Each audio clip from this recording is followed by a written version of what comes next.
So students, let's see example of compound sentence now. Okay, for example, it's given, I want to go to work,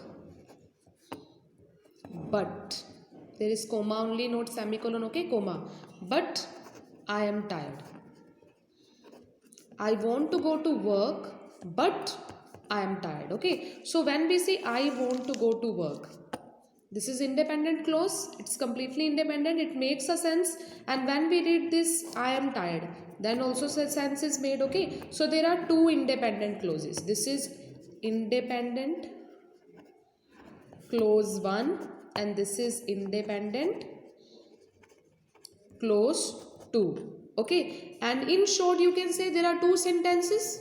Okay, two sentences are there, I want to go to work and I am tired, and these two sentences are joined by using the word but.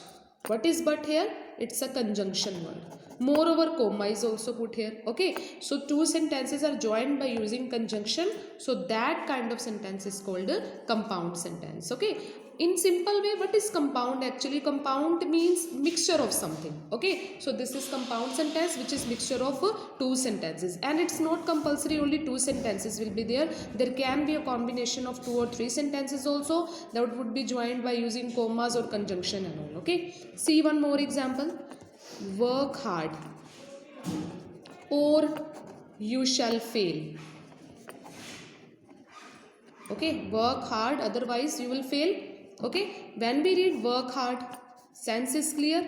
So this is independent